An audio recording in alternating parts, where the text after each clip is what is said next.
Саламатсыңарбы балдар? Физика предмети боюнча кезектеги телесабагыбызды баштайбыз. Баарыбызга белгилүү болгондой эле бүгүн мен силерге 4-чейректеги темалардан өтүп бермекчимин. Андыктан баарыбыз дептер калем саптарыбызды даярдап экранга жакыныраак отурушуңарды суранамын. Адаттагыдай эле биз буга чейин көтүлгөн темаларды кайталап алуу менен жаңы темадагы өтмөкчүбүз. Бүгүнкү биз өтүп жаткан жаңы темабыз биз жашап жаткан бул күндөлүк жашоо менен тыгыз байланышта болмокчу. Андыктан мен ойлоймун бүгүнкү сабагыбыз абдан кызыктуу болот деп. Келгиле, алгач өтүлгөн темаларды кайталап алалы. Баарыбызга белгилүү болгондой эле, биз буга чейинки сабагыбызда электр тогу жана ток күчү туурасында толук түшүнүк алдык. Электр тогу деп зарядталган бөлүкчөлөрдүн ирээттүү кыймылы электр тогу болоордугу туурасында жана ал кандайдыр бир күчкө ээ экендиги жөнүндө түшүнүк алдык. Ошону менен бирдикте электр тогунун аракеттерин ажыратып карап чыктык. Тактап айтсак, электр тогу бир нече аракеттерден турат экен. Аракеттери бар. Алар механикалык аракети, магниттик аракети, химиялык аракети жана жарык аракети жана башка сыяктуу болуп кете берет. Ушул жердеги электр тогунун аракеттенишүүсүнүн натыйжасында биз бул токторду күндөлүк жашообузда көп эле жерде пайдаланып жүрөт экенбиз. Бар болгону ушу буга чейин көтүлгөн сабагыбыздын максатында ошол пайдаланып жаткан электр токторубуздун физикалык маанисин жакындан тааныштык. Ошону менен бирдикте ток күчүн өлчөөчү куралдарга токтолдук. Куралдар булар амперметр экендиги жөнүндө. Ал ток күчүн өлчөөчү курал экендиги туурасында, деги эле ток күчү өзү эмне экендигин, жана ал гректин кайсы тамгасы менен белгиленип, кандай тамга менен, жана анын бирдиги туурасында ажыратып эсептеп чыкканбыз математикалык түрдө туюндурган формуладан. Анда ток күчү ай тамгасы менен белгиленип, бирдиги караттары 1 ампер алынардыгы жөнүндө түшүнгөнбүз. Демек балдар, Андре Мари Ампер деген окумуштуу, франциялык окумуштуу, бул ушу токтун күчүн өлчөөчү куралды изилдеп ойлоп тапкандыктан ал куралдын аты амперметр деп аталган экен. Жана ошону менен бирдикте ал жерден ал курал өзү биздин ошолко колдонуубузга жараша эки негизги түргө бөлүнөрдүгү туурасында токтолуп өткөнбүз. Биринчиси демонстрациялык амперметр болсо, экинчиси лабораториялык амперметр деп.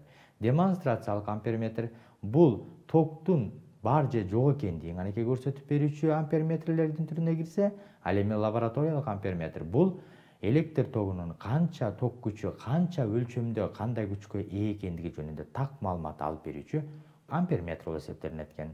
Жана ошондой эле балдар, электр тогунун пайда болуу шарттары боюнча негизги делинген 4 чоң шартка токтолуп өткөнбүз. Демек, ушул 4 негизги делинген чоң шартты биз өз учурунда туура жана так кыла турган болсок, андай электр тогун пайда кыла алган болот экенбиз.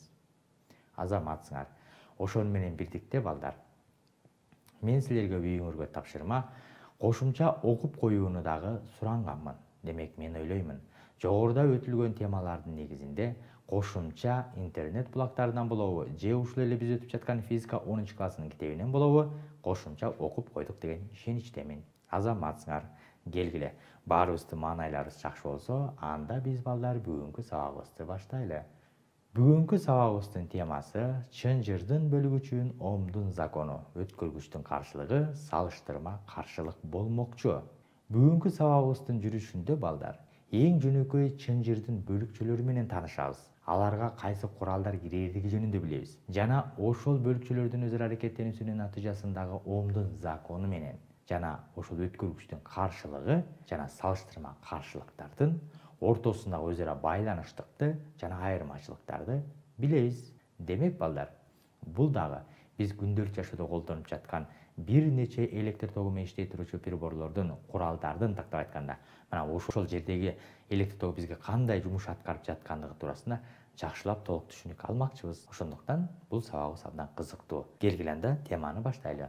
Электр тогунун аракети мисалы жылуулук, химиялык, магниттик, механикалык жана башкалар дедик. Ток күчүнүн өзгөрүшү менен өзгөрө тургандыгы иш жүзүндө байкалган. Демек, бул жогоруда аталган электр тогунун аракеттери ток күчүнө көз каранды. Тактап айтканда, анын өзгөрүүсү менен ал өзү да өзгөрүүгө дуушар болот. Токту өзгөртүү менен токтун аракеттерин да өзгөртүүгө болот. Бирок чынжырдагы токту башкаруу мүмкүнчүлүгүнө ээ болуу үчүн ал эмнеге жана кандайча көз каранды экендигин биринчи билишибиз керек. Албетте, биз токтун күчүн көбөйтүп коюу эле максат эмес. Биздин негизги делинген максатыбыз ал чынжырдагы токту башкаруу жана ал кандай башкаруучулук касиеттерге ээ экендигин билишибиз керек болуп эсептелинет. Жөнөкөй электр чынжырын жыйнайбыз. Мынакей, бул экранда көрүп тургандай. Ал ток булагынан, ачкычтан, амперметрден жана вольтметрден жана каршылыктан турат. Чынжыр боюнча ток жиберип, мынакей биз көрүп турган ВС участогундагы ток күчүн амперметр, чыңалуусун вольтметр менен өлчөйбүз. Биз булар таанышканбыз куралдарды. Токтун күчүн амперметр, чыңалуунун күчүн вольтметр менен ченейбиз деп. Ток булагын өзгөртүү менен чынжырдагы токтун да чыңалуусун да өзгөргөндүгүн байкайбыз. ВС участогундагы учтарындагы чыңалуу канчалык чоңойсо, анда ток ошончолук чоңоёрдугу байкалган. Эгерде БСнын ордуна ДЕ деген өткөргүчтү бириктирип, жогорудагы тажрыйбаны кайталаган учурда деле ошол өткөргүчтөгү ток чыңалууга түз пропорциялаш экендиги байкалган. Ушундай тажрыйбалардан кийин өткөргүчтүн учтарындагы чыңалуу ток күчү менен белгиленип, төмөндөгүдөй барабардыкта жазылган. Эми келгиле бул графикке көз жүгүртөлү. Биз ушул жердеги өткөргүчтөрдүн учундагы чыңалууга түз, ал эми токтун күчүнө тескери пропорциялаш дедик. Анда келгиле. Бул жерден эгерде мынакей биз бул жердеги графикти карайбыз балдар. Чыңалуусу 2 вольтко барабар болсо, анда ал жердеги токтун күчү 0,5 амперге барабар болот экен. Эми келгиле. Эгерде чыңалуусу 4 вольтко барабар болсо, анда ал жердеги токтун күчү 1 амперге барабар болот экен. Жана ошондой эле кеттик. Эгерде чыңалуусу 6 вольтко барабар болчу болсо, анда токтун күчү 1,5 амперге барабар экен. Биз буларды эмне менен ченерибизди билебиз балдар, Токтун күчүн амперметр, чыңалууну вольтметр менен ченейбиз. Эми ошол нерсени биз графикке салып элестетип көрүп атабыз. Кайсы учурда булар кайсынысы чоң болсо, кайсы кошо өсүп атат, кайсы чоңдук азайган сайын кайра кайсы чоңдук тескерисинче кемий тургандыгын ажыратып атабыз. Демек, мынакей, эгерде чыңалуу 8 вольтко барабар болсо чыңалуусу, анда ал жердеги токтун күчү 2 амперге барабар болот экен. Жана ошондой эле чыңалуусу 10 вольтко барабар болсо, анда ал жердеги токтун күчү 2,5 амперге барабар болот экен. Эми келгиле, графиктеги жүргүзүлгөн жааныма сызыкчаларга көңүл бөлөлү. Демек, чыңалуу чоңойгон сайын, чыңалуу өскөн сайын токтун күчү да өсүп атат, өскөнүн көрдүк. 2 вольт кесинде 0,5 ампер болчу, 4 вольт кесинде 1 ампер болду, 6 вольт кесинде 1,5 ампер болду, 8 вольт кесинде 2 ампер болду, жана ошондой эле 10 вольт чыңалуу кесинде 2,5 ампер болду. Демек, бул эмне деген сөз? Бул ошол жердеги чыңалуунун өсүшү, бул токтун күчүнүн чоңоюшуна алып келет дагы. Биз эгерде бул жерден сызыкча жүргүзө турган болсок, ушундай гана түз тилке түрүндө графикти алып калат экенбиз. Эми бул чыңалуу менен ток күчү бири-бирине түз пропорциялаш дедик. Мына түз пропорциялаштыкта өсүүнү көрдүк. Эми тескери пропорциялаштыкты карап чыгалы. Ошондой эле графикти алабыз. Бар болгону мынакей бул жакта ток күчү, ал эми бул жакта болсо каршылык ом. 1 ом кесинде 0,8 амперди берди дейт. 1 ом каршылык кесинде. Каршылык эгерде 1 омго барабар болгондо, анда анын ток күчү 0,8 амперге барабар болот. Эми 2 ом болгон учурун карайлы. 2 ом болгондо тескерисинче 0,6 амперге барабар болуп калды. Жана 3 ом, каршылыгы 3 ом болгондо 0,4 ампер ток күчү, каршылыгы 4 ом болгондо 0,2 амперди берди. Демек, тескери пропорциялаштык коэффициенти болуп жаткандыктан биз айтканбыз, ошол жердеги токтун күчү каршылыкка тескери пропорциялаш. Ал эми жана токтун күчү чыңалууга түз пропорциялаш болчу, анда өсүүнү көргөнбүз. Бул жерден тескерисинчесинен ошол жердеги чыңалуунун каршылыктын чоңойгондугу менен токтун күчүнүн азайгандыгын байкадык. Анда жүргүзө турган болсок, жөнөкөй эле бир айча сызыкчасын алабыз дагы. Эми бул жерде мынакей формуласын карайбыз. Демек, ай барабар ай ошол жерде токтун күчү чыңалууга түз пропорциялаш. Көрдүк аны графикте. Ал эми ошол учурда токтун күчү каршылыкка тескери чыңалууга түз пропорциялаш болмокчу.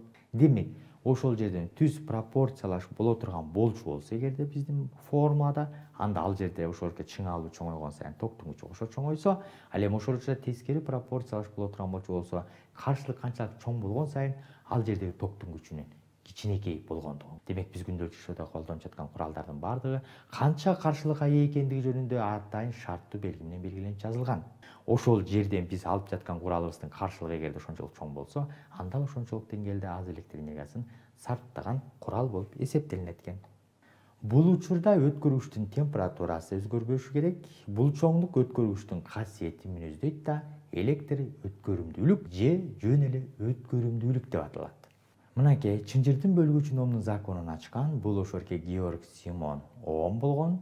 Ом Георг немец физиги чынжырдагы ток күчү чыңалуу жана каршылык күчүнүн арасындагы байланышты туюнтуучу законду теориялык жактан ачып тажрыйбада ырастаган. Демек, теориялык жактан ачып тажрыйбада ырасталгандыктан биз Омду бул ачылышын закон катары кабыл алган экенбиз. Жана бул жерде мынакей, эгерде ошол жерде ток күчү каршылыкка тескери пропорциялаш, ал эми чыңалууга түз пропорциялаш тактап айтканда ошол жердеги каршылыктын чыңалууга болгон катышына барабар болчу чоңдук болуп эсептелинет экен. Ал жерден эгерде чыңалууну таба турган болчу болсок, анда ток күчү көбөйтүлгөн каршылык болот дагы. Ал эми ошол эле жерден эгерде каршылыкты таба турган болчу болсок, баягы эле тескери пропорциялашты коэффициентин ошол боюнча сактап калат дагы. Анда ток күчү бөлүнгөн чыңалуу болуп калат. Мынакей ушул үчөөнүн ортосунда өз эле байланыштыкты математикалык жактан туюндуруп, жана теория жактан, жана ошондой эле тажрыйбада бизге ачып берген бул Георг Симон Ом болгон. Бул 1787 жана 1854 жылдар аралыгында жашап өткөн немец физиги болгон.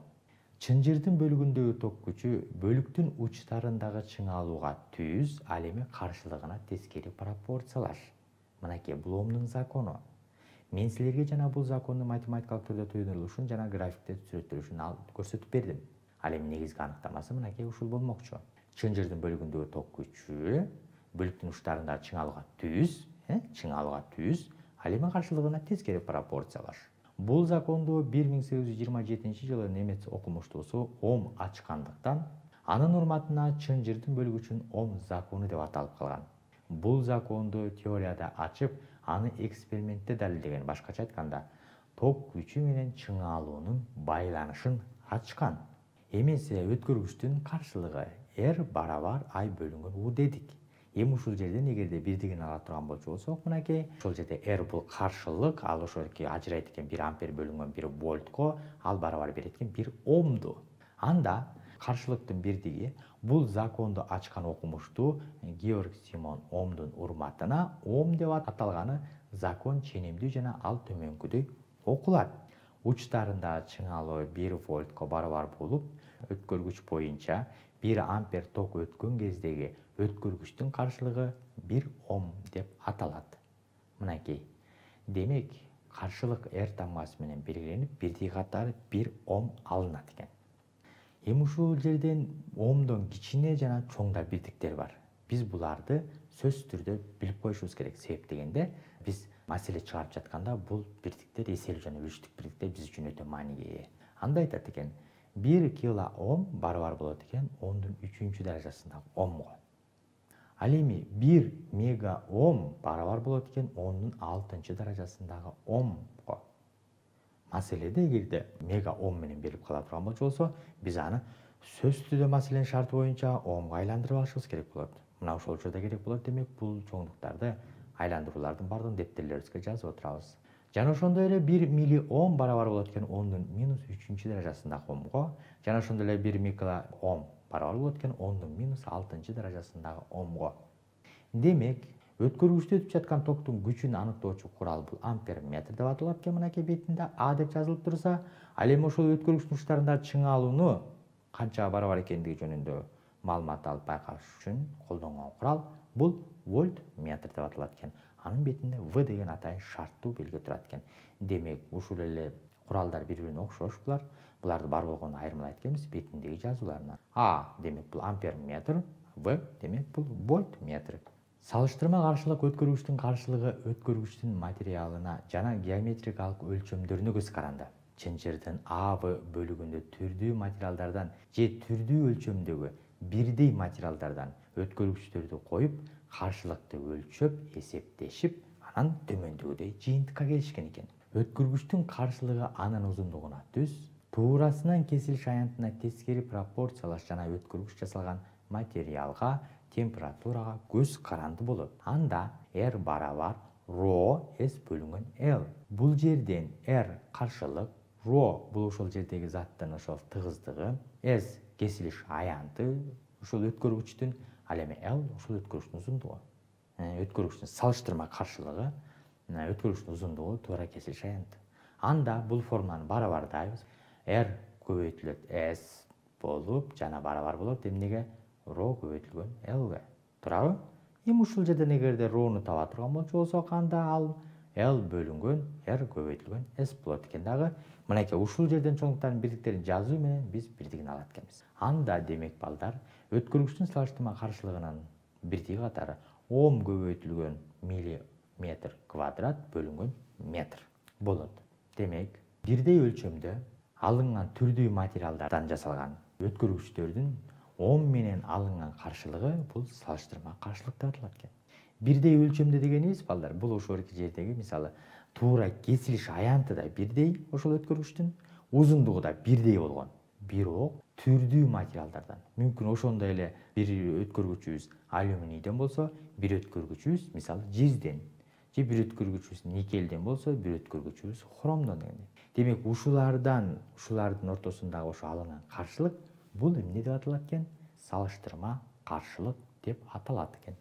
Эми бул жерден ушул жерден салыштырма каршылыктар туурасында балдар, өткөргүчтүн маселелер жыйнагы китептеринде салыштырма каршылыктардын таблицасы бар. Аны менен таанышып отуруп, таза материалдын салыштырма каршылыктары кичирээк, ал эми аралашмалардыкы чоң экендигин байкасак болот. Таза өткөргүчтөр токту коромчусуз ташуу учурунда колдонулса, ал эми аралашмалар ысыткыч приборлордо зымдарды, спиральдарды жасалат. Себеби салыштырма каршылык чоң болсо, анын каршылыгы да чоң, анда ал зымдан жылуулук көбүрөөк бөлүнүп чыгат. Демек, биз эгерде үйүбүздө колдонуп кала турган болсок, ошол жерден каршылыгы чоңураак болгон куралдарды да колдонот экенбиз. Кегиле эми бүгүнкү ушул сабагыбызда өтүлгөн темалар боюнча мен силерге азыр бир нече суроолорду берем, биргеликте жооп беребиз балдар. Жөнөкөй электр чынжырын кураштыруу үчүн кайсы куралдар керектелет? Башында айттым, жөнөкөй электр чынжырын кураш үчүн. Биринчиси A'сы ток булагы амперметр, вольтметр, ток булагы амперметр, вольтметр каршылык, ток булагы амперметр сыйымдуулук каршылык, амперметр, вольтметр каршылык. Жакшылап ойлонуңуз. Жөнөкөй электр чынжырын кураштыруу үчүн кайсы куралдар керектелет? Эгерде менин сабагыма конткой менен көңүл бөлүп отурсаңар, анда бул суроону оңой эле таап койдуңар деген ойдомун. Келгиле анда жообун бирге көрөлү. Ток булагы амперметр жана вольтметр каршылык керектелинет экен. Азаматсыңар. Туура тапкандардын баардыгын куттуктайм. Туура эмес болуп калса кайгырбайбыз, кийинки суроолорго өтөбүз. Өткөргүчтүн каршылыгынын формуласын тапкыла. А R барабар I бөлүнгөн U, B R барабар S бөлүнгөн U, V R барабар I бөлүнгөн L, G R барабар U көбөйтүлгөн I. Кайсынысы деп ойлойсуңар? Азаматсыңар гана. Жообун бирге көрөлү. Демек, А вариант экен бул жерден туура жообу. R барабар I көбөйтүлгөн бөлүнгөн U экен. Азаматсыңар. Өткөргүчтүн каршылыгы анын узундугуна түз, туурасынан кесилиш аянтына тескери пропорциялаш жана өткөргүч жасалган материалга жана ошондой эле көлөмгө көз каранды болот, температурага көз каранды болот, өткөргүчкө көз каранды болот, же узундукка көз каранды болот. Канакей, сүйлөмдү толуктайт экенбиз, 4 варианттын кайсынысы туура келет болду экен? Туура таптыңар деген ойдомун. Келгиле. Температурага көз каранды деп тааныштык. Демек, өткөргүчтүн каршылыгы анын узундугуна түз, туурасынан кесилиш аянтына тескери пропорциялаш жана өткөргүч жасалган материалга, ошондой эле температурага көз каранды болот экен. Бирдей өлчөмдө алынган түрдүү материалдардан жасалган өткөргүчтүн Ом менен алынган каршылыгы кандай каршылык деп аталат? Өткөргүчтүн каршылыгы, токтун каршылыгы, салыштырма каршылык, аянттын каршылыгы. бирдей өлчөмдө алынган түрдүү материалдардан жасалган өткөргүчтөрдүн 10 менен алынган каршылыгы кандай каршылык деп аталат дейт. Туура жообун көрөлү. Демек бул балдар салыштырма каршылык деп аталат. Албетте жаңы эле биз мынакей дал ушундай тааныштык. Азаматсыңар балдар, келгиле анда эмесе силер менен бирдикте бүгүн маселе чыгаралы. Бүгүн күшөйтүлгөн бир эле формулабызды колдонуу менен маселе чыгарып көрөлү. Үтүктүн ысыткычтарындагы чыңалуу 220 вольтко барабар, зымдын каршылыгы 50 Ом болсо, ток күчү канчалык дейт. Берилди. Чыңалуу У барабар 220 вольт, R барабар 50 Ом табышыбыз керек. Бул жерден I барабар суроо, ток күчүн табышыбыз керек. Формуланы жазабыз. Эми эң эле жөнөкөй формула. Бул балдар I барабар R бөлүнгөн U. Анда чыгаруу мынакей ордуна коебуз. Демек бул жерден эч нерсени айландырбайт экенбиз. Демек ушул жердеги чыңалуубуз 220 вольт, аны бөлөбүз 50 Омго. Анда барабар болот экен 4,4 амперге. Демек балдар жообу 4,4 ампер болот экен. Анда айтат экенбиз, үтүктүн ысыткычындагы чыңалуу 220 вольтко барабар, зымдын каршылыгы 50 Ом болсо, ток күчү 4,4 амперге барабар болот экен. Азаматсыңар. Мен азыр силерге бул 27-көнүгүнүн эң биринчи эле маселесин чыгарып бердим. Демек балдар, кийинки сабактарыбыздын жүрүшүндө дагы маселелерди чыгарабыз. Андыктан бул биз иштеп жаткан маселелерди дептерге көчүрүп жазып алууңарды суранамын. Себеп дегенде кийинки сабактарыбызда дагы биз сөзсүз түрдө маселе чыгарууну андан арыда улантмакчыбыз. Азаматсыңар балдар, мен ойлойм силерди мен менен бирге жазып алдыңар деген ойдомун. Анда эмесе бүгүнкү сабагыбызды жыйынтыктайлы. Бүгүнкү сабагыбыздын жүрүшүндө биз балдар чын жырдын бөлүгү үчүн Омдун закону, өткөргүчтүн каршылыгы жана салыштырма каршылык деген теманы өттүк. Чын жырдын бөлүгү үчүн Омдун законундагы ушул жердеги өткөргүчтүн учтарындагы чыңалууга түз жана каршылыкка тескери пропорциялашпоолордугу туурасында.